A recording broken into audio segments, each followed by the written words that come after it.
بعده صاحب التاج والمعراج سيد الإنس والجنات محبوب رب الأرض والسماوات الذي اسمه مكتوب في الإنجيل والتوراة. أما بعد فأعوذ بالله من الشيطان الرجيم. بسم الله الرحمن الرحيم. ألم تر كيف فعل ربك بعاد إرم ذات العماد التي لم يخلق مثلها في البلاد. صدق الله العظيم. رب اشرح لي صدري ويسر لي أمري واحلل عقدة من لساني يفقهوا قولي. Respected brothers and sisters, Assalamu alaikum wa rahmatullahi wa barakatuh. Alhamdulillah, Allah subhanahu wa ta'ala has given us another opportunity to gather in this beautiful masjid and to, inshallah, learn something from the book of Allah subhanahu wa ta'ala and the traditions of His noble Prophet sallallahu alaihi wasallam. We again are heading towards a very blessed time of Dhul Hijjah. We've come out of a blessed time in terms of Ramadan not long ago, and now if you look at the sequence of these blessed months, you realize how much you should thank Allah subhanahu wa ta'ala, because these are opportunities, these are excuses from Allah subhanahu wa ta'ala to bless us, to show His mercy, to showcase His mercy. And alhamdulillah, we should really be grateful and praise our Lord for such opportunities. Now, the month to come, the month of Dhul Hijjah, you will hear about prophets, hear about Prophet Ibrahim alayhi salam in particular, and Ismail alayhi salam, because it's related to their era, their story. And Allah subhanahu wa ta'ala in the Quran, in a number of places, He has mentioned prophets. We have come to know through traditions that the number of prophets could be roughly about more than 100,000, 124,000 according to some narrations. But the prophets mentioned in the book are not all, but some. The reason being that Allah subhanahu wa ta'ala has, but just by this we come to know that the reason for Allah subhanahu wa ta'ala to mention the stories of prophets is for us to take some lesson out of them, for ibrah. It's not a bedtime story, it's not a story that will just entertain us, although some of the stories are, they do grasp your mind, but the essential point in this story is the lesson, the ibrah that comes out of the story. Now, Ibrahim alayhi salam's story that is to come, that you hear about extensively during Dhul Hijjah, during the Eid, and you'll hear about how he and Ismail alayhi salam, how they surrendered to Allah subhanahu wa ta'ala. That is the lesson, the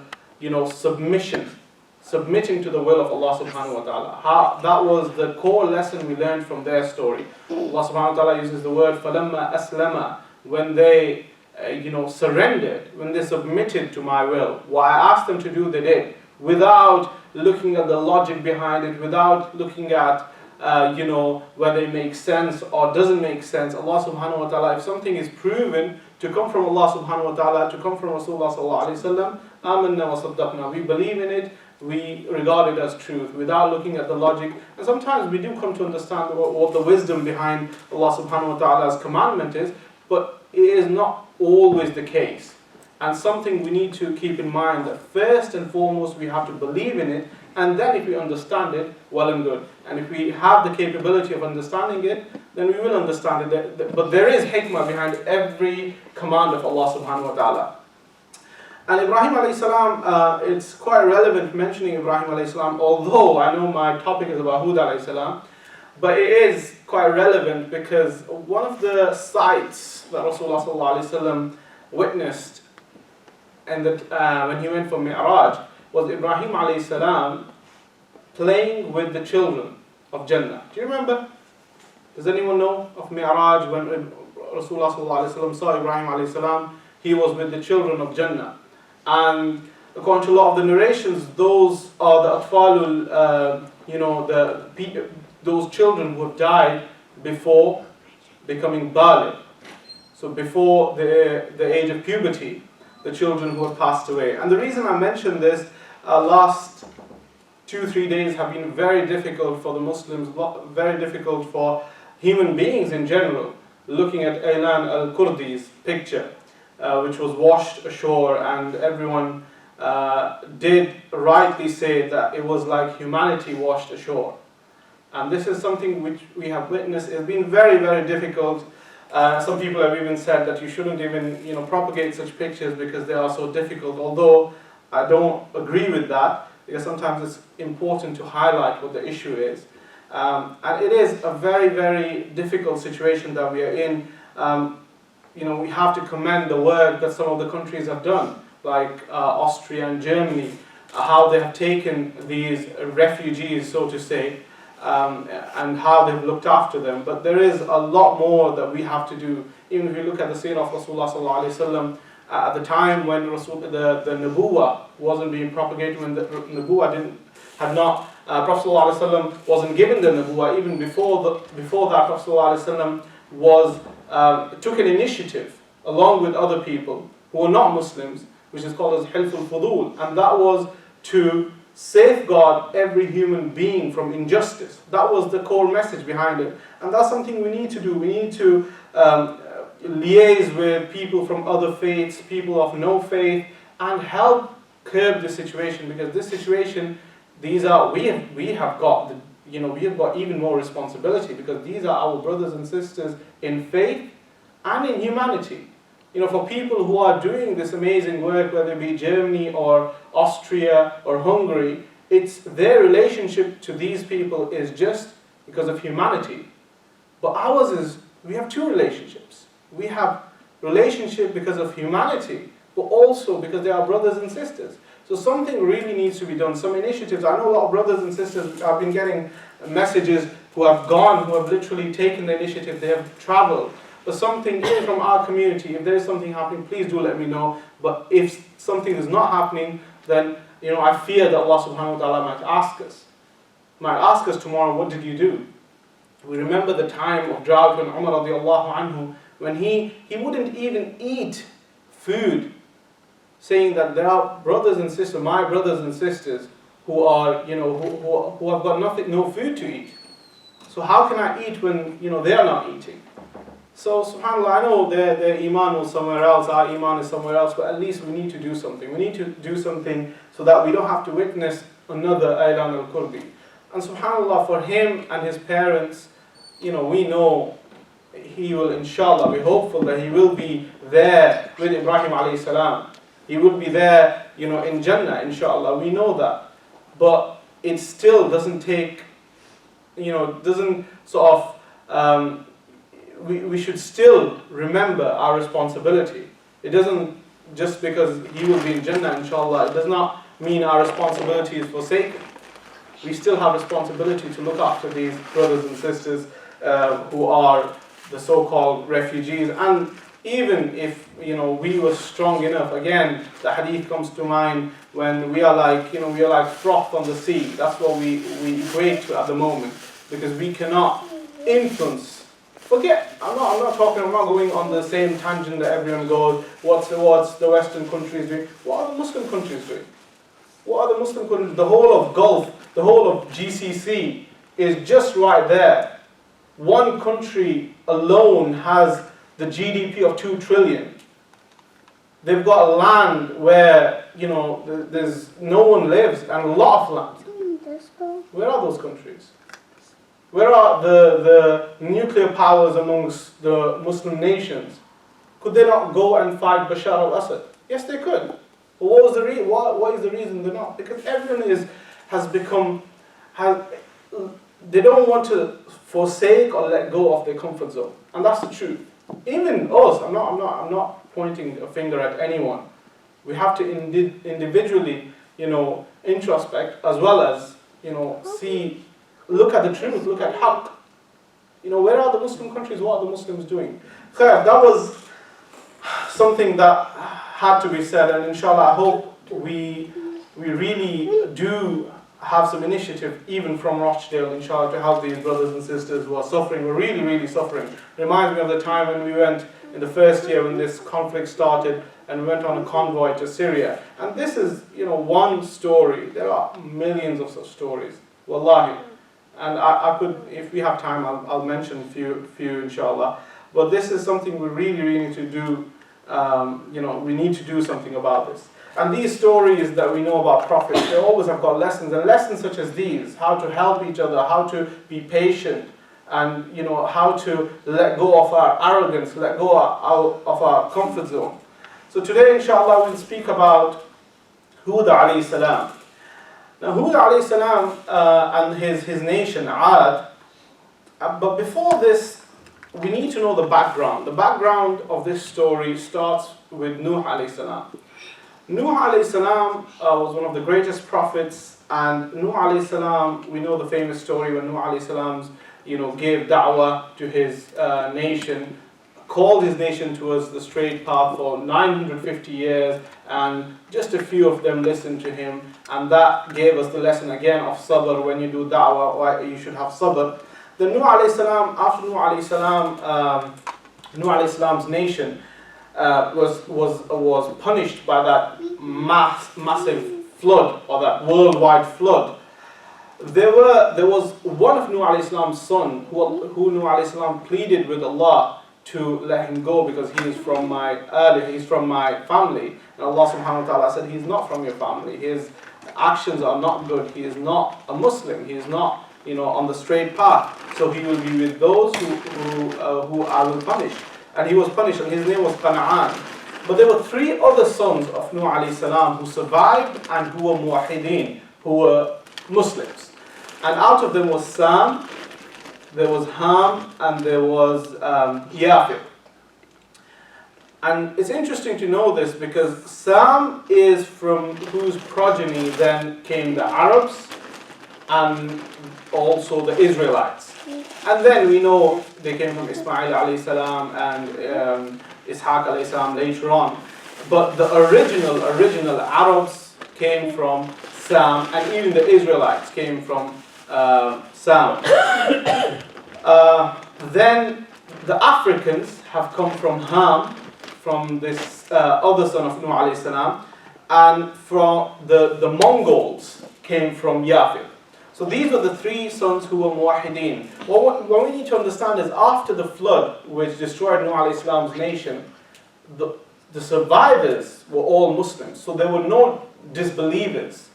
There were no non-Muslims in the world at the time. For a moment, there were no non-Muslims in the world. They were all muwahideen, they were all followers of Tawheed, they were all followers of Allah subhanahu wa ta'ala and of the straight path. And then few generations later, about 3 or 4 generations later, the progeny of Sam, they came down and they settled in an area between Oman and Yemen, near the area of today's Hadramaut. Near there, not actual Hadramaut, but near Hadramaut. And this tribe was known as Ad. This was the tribe, and this is what the story is about today, and this is what the lesson is about, this is what the topics today.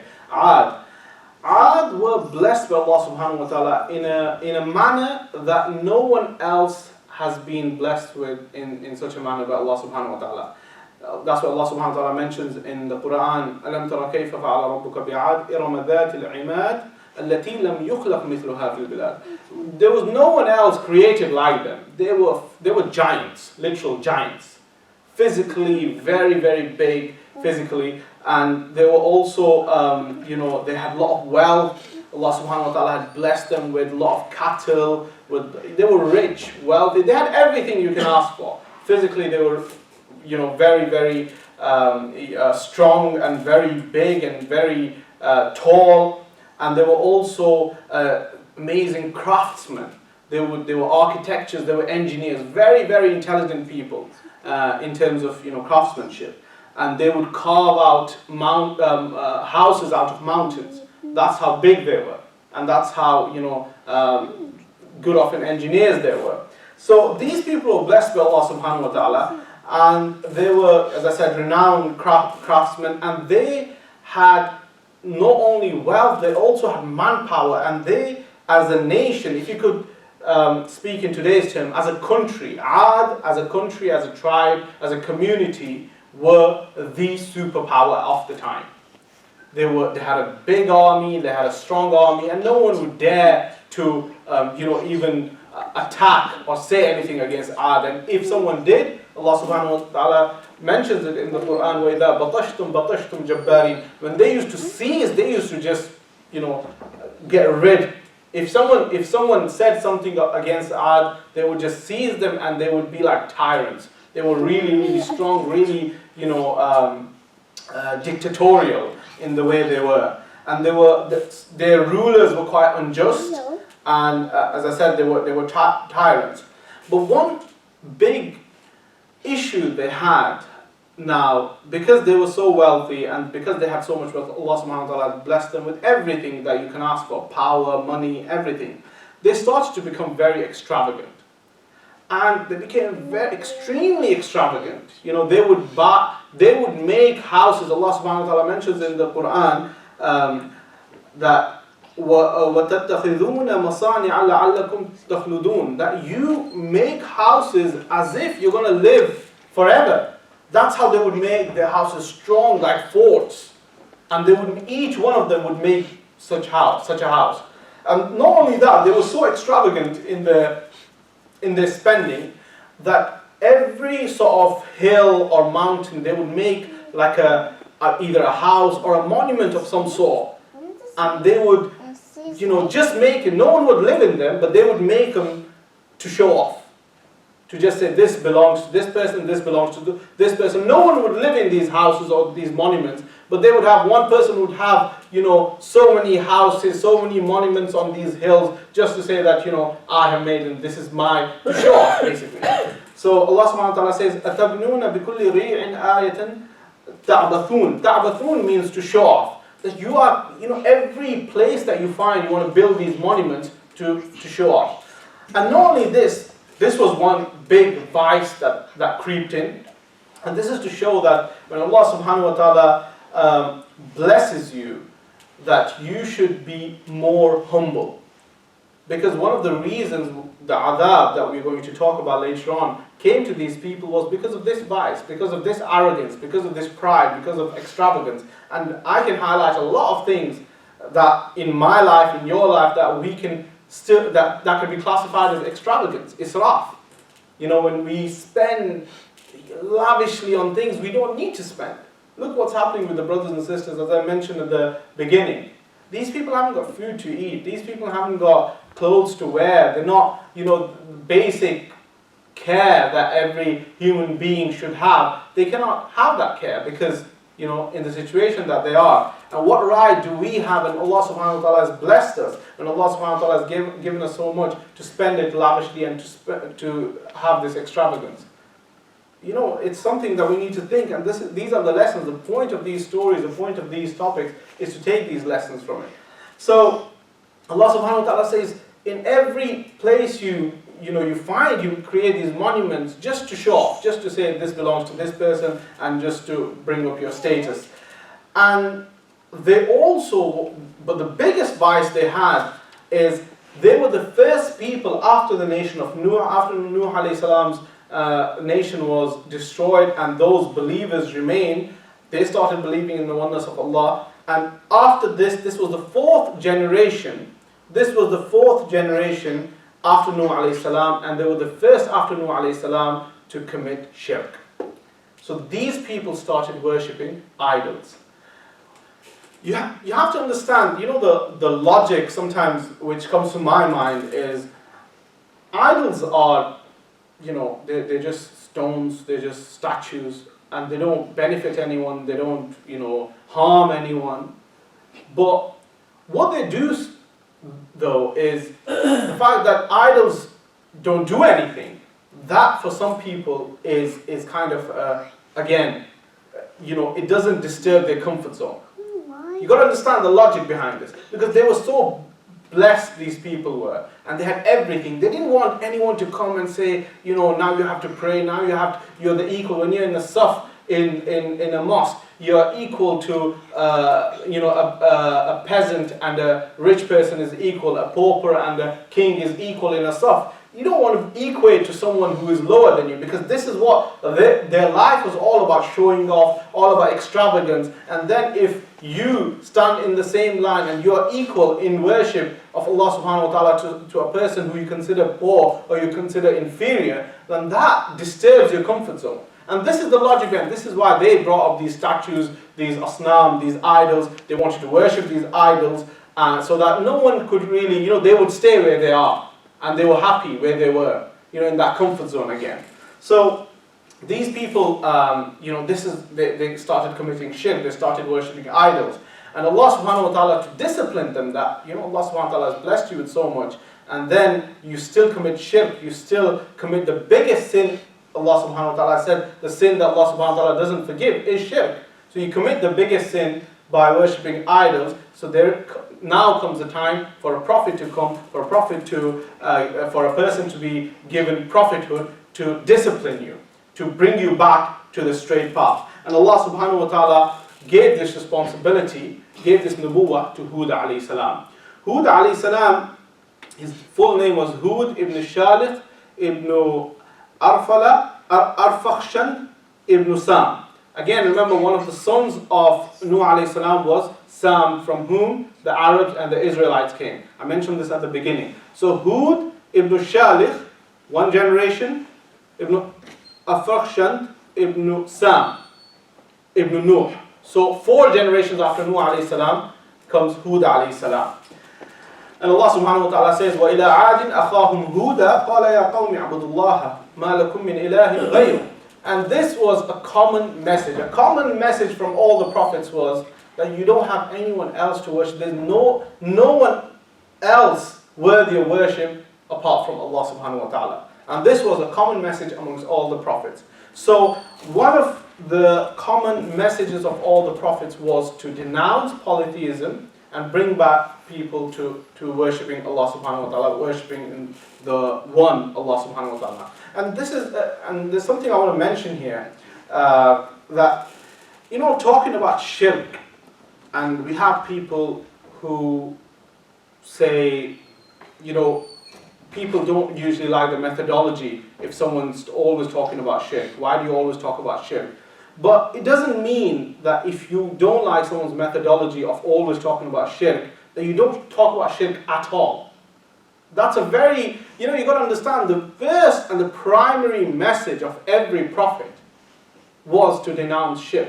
And no matter how many times it's said, it should still be welcomed. This message should still be welcomed. The reason being, obviously no one should accuse others of committing shirk. If they're not committing shirk, that's wrong, and that's a wrong methodology. But to give sermons on shirk or the tawheed and denounce shirk, this should always be welcomed, because this was the primary message of prophets. And it's important to understand that. It's the primary message of prophets, and this is something that should be told and should be said out and loud. So Allah subhanahu wa ta'ala says, to Ad we sent their brother. And the reason for mentioning their brother is that he was amongst them.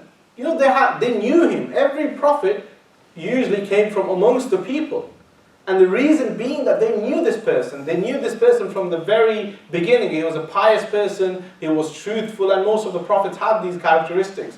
He was truthful, and he was a good person, he was noble. So they knew of him, and suddenly the things you're accusing, every prophet was then accused of what? Being mad, being crazy, being a liar. So all of a sudden, all these 10, 15, 20, 30 years, you've seen this person being the most noble, the most pious, and suddenly you're accusing him of being a liar and being a cheat. So this kind of adds that weight to prophethood, and that's why Allah subhanahu wa ta'ala always brought a prophet from within the community. And another reason for this is that you couldn't then make an excuse that this person is an outsider, his culture is different, his ways of, that's why he can worship, he can do, we've got other things to worry about. If Allah subhanahu wa ta'ala sent angels, we would have said the same thing. Human beings are human beings. Allah subhanahu wa ta'ala knows us well. We would always make excuses. Oh, this is an angel. Obviously it's easy for him to worship 5 times.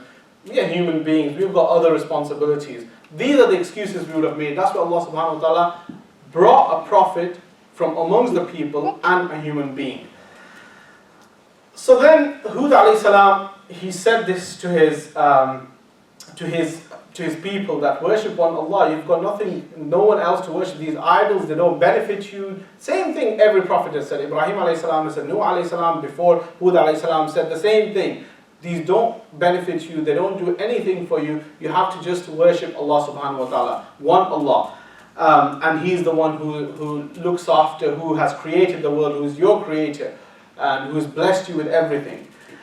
But then there's this series of debates that started with Hud alayhi salam from these people, and they were very sarcastic and always used to mock Hud alayhi salam. Oh, this is the same person who says, you know, you don't worship what our forefathers have been worshipping. Our forefathers worshipped this, and although their forefathers didn't, but they did say this. Our forefathers brought this. So usually how idol worship starts is, this is why in Islam you shouldn't have statues and you shouldn't have these kind of structures in your house, because tomorrow your progeny, tomorrow your children might think this is something you worship. And this is how usually idol worship starts, that you bring in, and nowadays we've just recently seen there's been a temple that has been made in UAE. They've given some space to, although we can, anyway, I don't want to go off on another tangent here, but this is something, you have idols at home.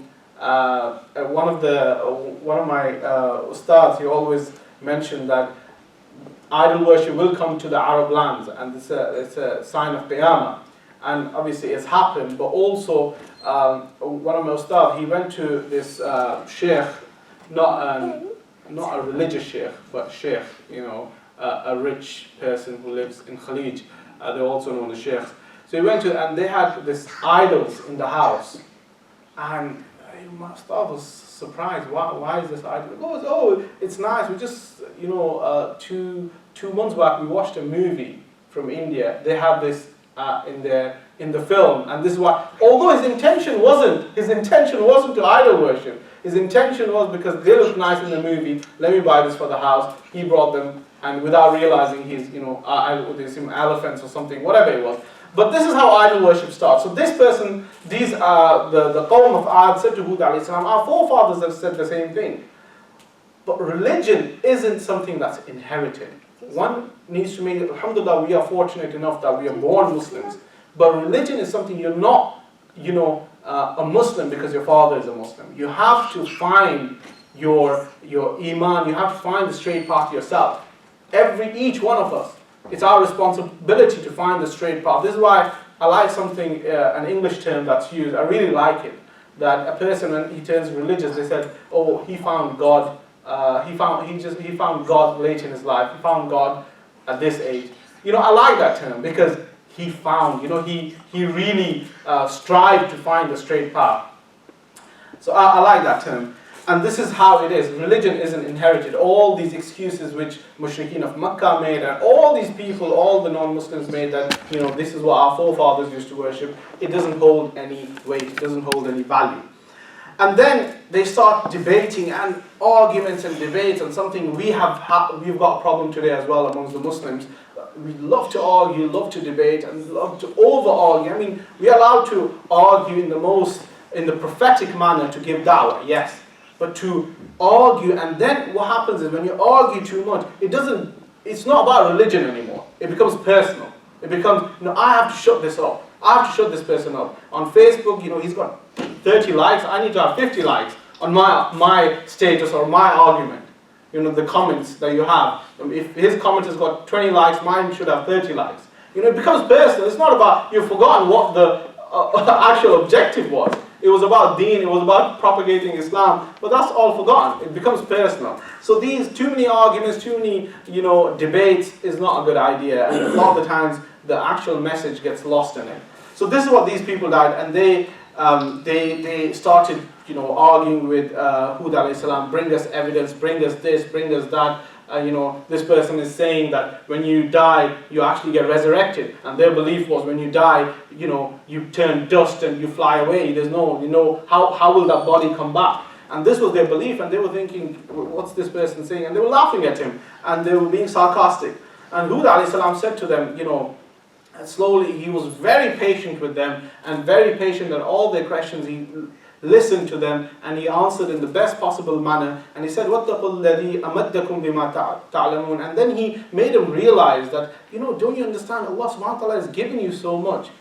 Fear Allah subhanahu wa ta'ala, become God conscious. For what you've got so many blessings from Allah subhanahu wa ta'ala. أَمَدَّكُمْ بِأَنْعَامٍ وَبَنِينَ. That you've got cattle, you've got children, وَجَنَّاتٍ وَعُيُونَ, and you've got these beautiful gardens and beautiful, you've got all the agriculture, you've got the uyun, the springs, you've got water, you've got everything. You've got manpower, you've got agriculture, you've got wealth, you've got cattle, you've got everything that a person could ask for. But still, you need to thank Allah subhanahu wa ta'ala for all this. They said, قالوا يا هود ما جئتنا ببينة وما نحن بتاركي آلهتنا.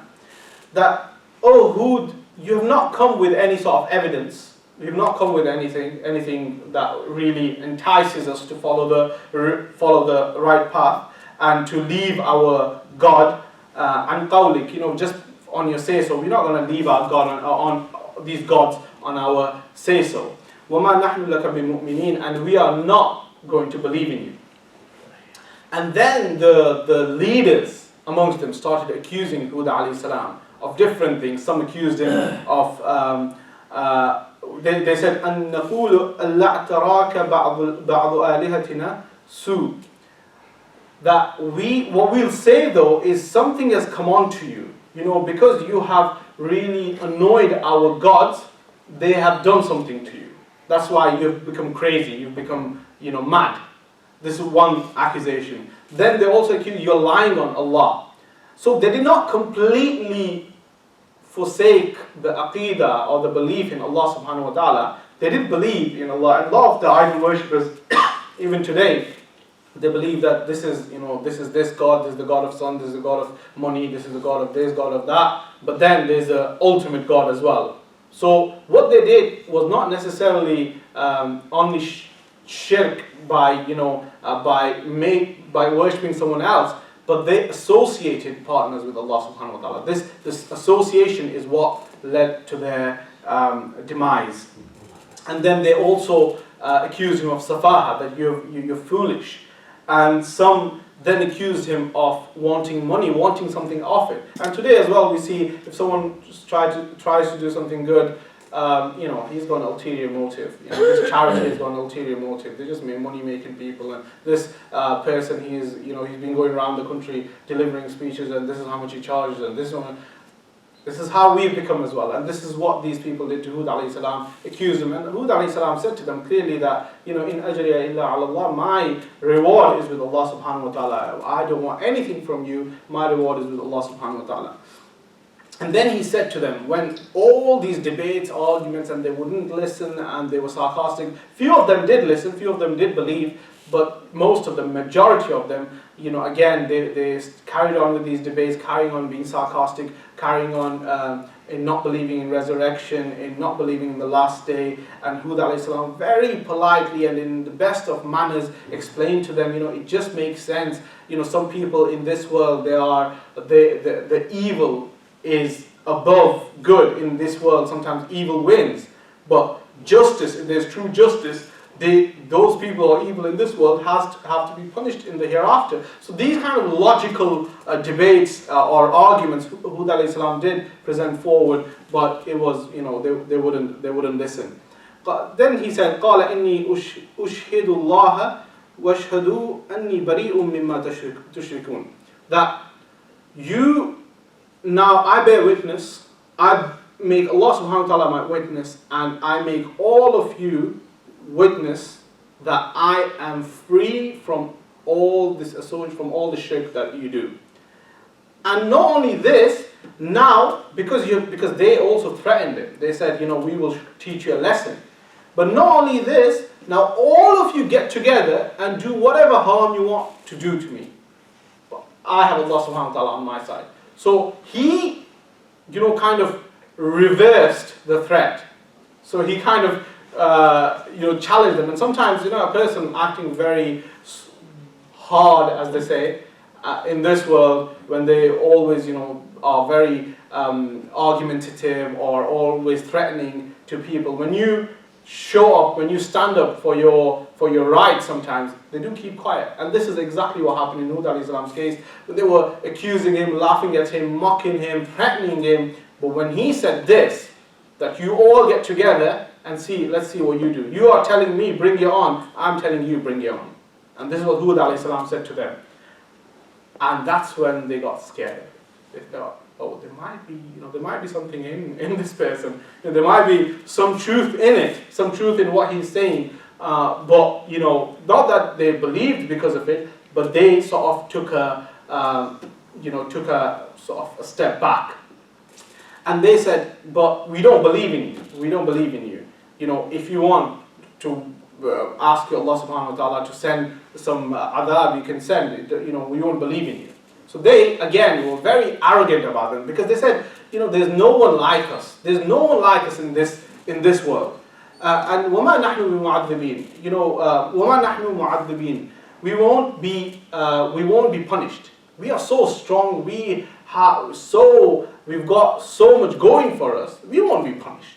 And this was the arrogance coming, pride coming, the same pride, that has taken Iblis out of the heavens. This is the same pride kicking in. This is where, this is the mother of all sins, as they say.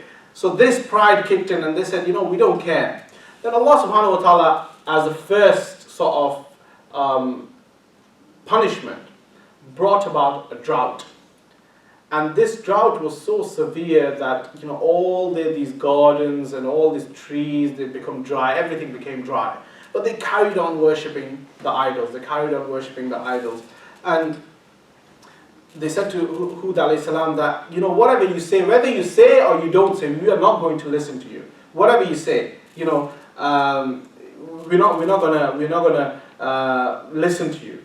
Again, the pride kicked in. And this is why Rasulullah sallallahu alayhi wa sallam has said, من كان في قلبه مثقال ذرة من الكبر لا يدخل الجنة من كان في قلبه مثقال ذرة من الكبر. That if a person has even a bit of pride in them, they will not enter Jannah. And this pride had kicked in. So Hud alayhi salam said, listen, my nation, just do istighfar. Seek forgiveness from Allah subhanahu wa ta'ala, then return to Allah subhanahu wa ta'ala. He will forgive you, and not only will He forgive you, He'll increase the power that you already have. He will increase that power. He will increase the wealth that you have, all these goodness that you have. He'll increase. He'll make you the most powerful nation. And this is again another lesson from us. We don't do enough istighfar. The condition of Muslims today is probably due to the fact that we don't do enough istighfar. So then they said, no, we're still going to carry on worshipping idols. And they were really, really arrogant about it. And then one day they saw a cloud. They saw this very big cloud coming, cloud-like thing coming. And they said, هَذَا عَارِضٌ مُمْطِرُنَا, that this is the cloud that will give us rain, that will take away this drought, that will give us rain. But Allah subhanahu wa ta'ala says, no, this is what you have been hastening for. This is what you have brought onto yourselves. And رِيحٌ فِيهَا عَذَابٌ أَلِيمٌ. This was the wind. It was like a hurricane, like a like a twister hurricane that we have, or a hurricane, isn't it? Hurricane, that's what it's called. Hurricane. Tornado. Yeah, like a tornado. There are a lot of words, but it's the same thing, right? Hurricane. Tornado. Hurricanes in the water. Sorry? Hurricanes classed in the water. Tornado on land. Really? Oh, I didn't know that. SubhanAllah. That's good. Wow. You learn something every day. So this hurricane, this tornado came, and when it came, when they seen this wind, when they see the wind blowing, they said, "This is bad omen. This is not right. Something is wrong here." So they started hiding in those forts, in those palaces that they had. Allah subhanahu wa ta'ala says, وَأَمَّا عَادْ فَأُهْلِكُوا بِرِيحٍ صَرْصَرٍ عَاتِيَةٍ. And this wind that we sent to Ad, this was like, it was a howling wind. It made this howling sound. And we put this wind onto them for 7 nights and 8 days. And when they seen this wind coming, they said, this is something, they started hiding in those forts, in those powerful houses they had made. But Allah subhanahu wa ta'ala, the power of this wind was such that everything it went near or it touched would turn into dust. And they were taken from, from there, these palaces, and they were taken to the skies and brought face down to earth. And they were left there, Allah subhanahu wa ta'ala says, they were left there, كَأَنَّهُمْ أَعْجَازُ نَخْلٍ خَاوِيَةٍ, that they were down like a hollow trunk of a palm tree. This is how they were. These giants of people that everyone was scared of, they were put to ground, put to floor by Allah subhanahu wa ta'ala, because they did not believe in Allah subhanahu wa ta'ala, because they committed shirk with Allah subhanahu wa ta'ala, and they did not listen to the message of Hud alayhi salam. They were taken to the skies, put to the floor, and they were lying there like hollow trunks of a palm tree. This was subhanAllah, Allahu Akbar. And then Allah subhanahu wa ta'ala, the Quran asks, فَهَلْ تَرَى لَهُم مِّن بَاقِيَةٍ, do you see any remains of theirs? These giants, they say even archaeological evidence cannot be found of these people.